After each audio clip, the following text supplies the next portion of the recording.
মা, লেখকের নাম আনিসুল হক। প্রথম প্রকাশ ফেব্রুয়ারি ২০০৩। প্রকাশক সময় প্রকাশ। পৃষ্ঠা ২৭২, মূল্য ৩০০ টাকা। বর্তমান বাংলা কথা সাহিত্যিকদের মধ্যে অন্যতম সাহিত্যিক আনিসুল হক। সহজ সরল ও কৌতুকপ্রধান গদ্যের জন্য তিনি প্রসিদ্ধ।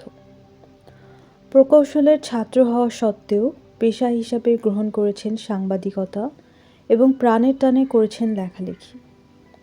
তার কথা সাহিত্যে বিষয় হিসেবে এক বড় অংশ জুড়ে রয়েছে বাংলাদেশের মুক্তিযুদ্ধ। মুক্তিযুদ্ধের পটভূমিতে লেখা তার বিখ্যাত উপন্যাস মা। উপন্যাসটি একজন তরুণ মুক্তিযোদ্ধার দৃঢ়চেতা মায়ের সংগ্রাম কাহিনী নিয়ে লেখা। উপন্যাসটি শুরু হয়েছে এভাবে: আলোকোজ্জ্বল শারদীয় দুপুর, আকাশ ঘন নীল, বর্ষা ধোয়া গাছগাছালির সবুজ পাতায় রৌদ্ররশ্মি আছড়ে পড়ে পিছলে যাচ্ছে স্বর্ণলতার মতো।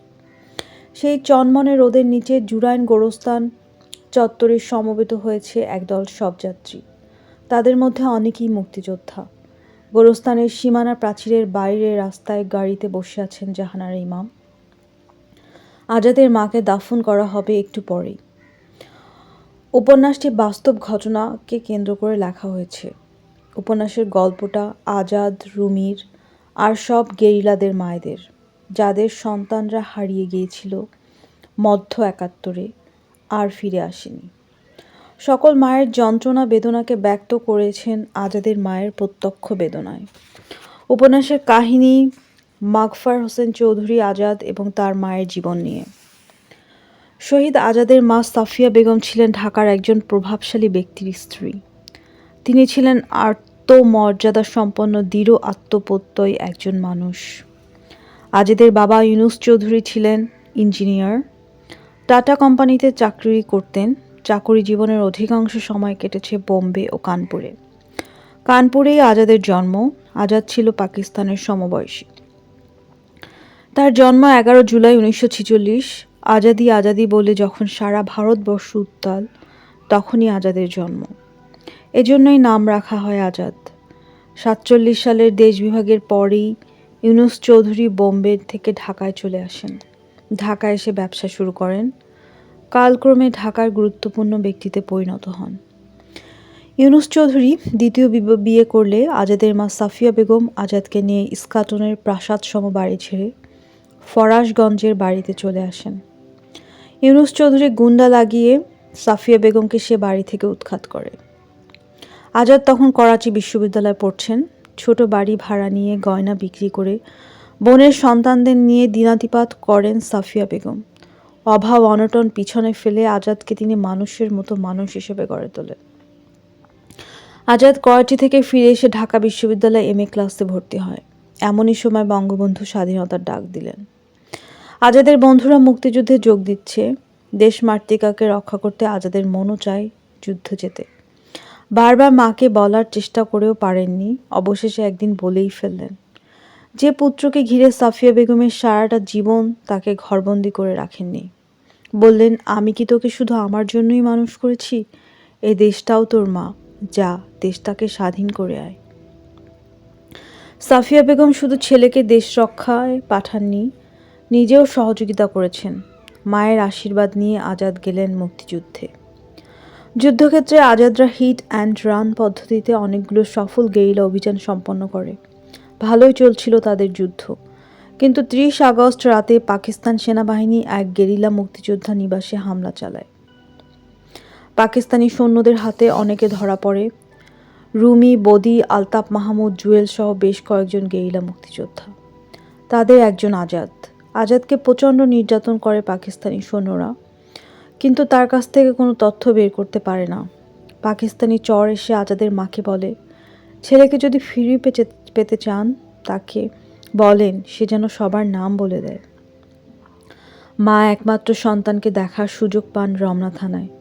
আজাদ বলে, মা কি করব, এরা তো খুব মারে, স্বীকার করতে বলে, সবার নাম বলতে বলে।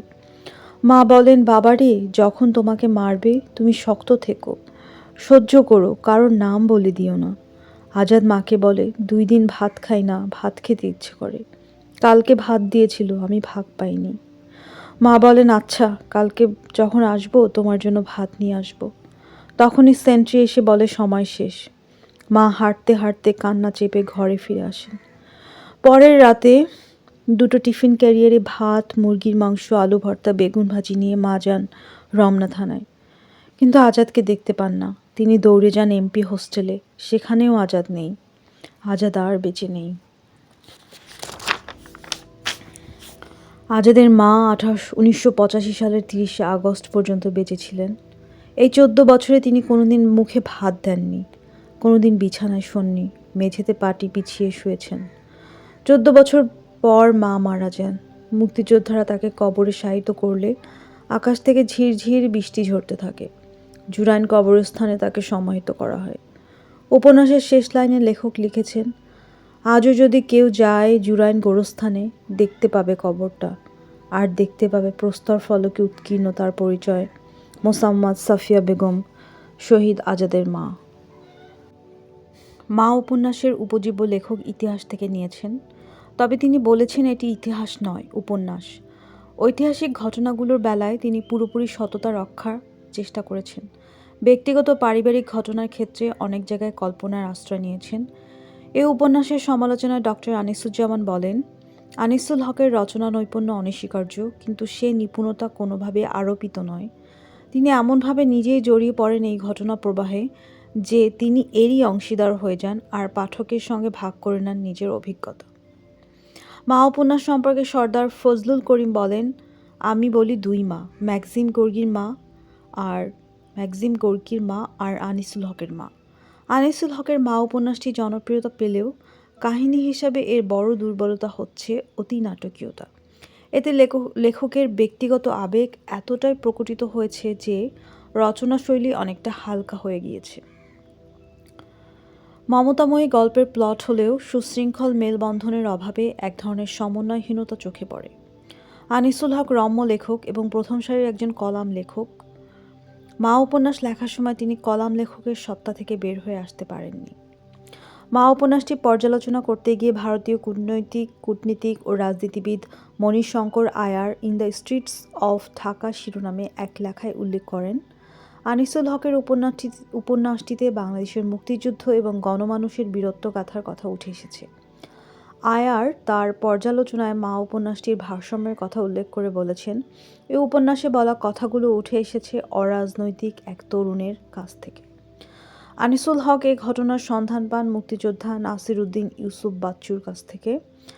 বাংলাদেশের মুক্তিযুদ্ধের একজন বীর মুক্তিযোদ্ধা শহীদ আজাদ ও তার মায়ের জীবনের মুক্তিযুদ্ধের সময় ঘটে যাওয়া কাহিনী নিয়ে রচিত উপন্যাসটি ব্যাপক প্রশংসিত হয় এবং প্রচুর পাঠকপ্রিয়তা পায়।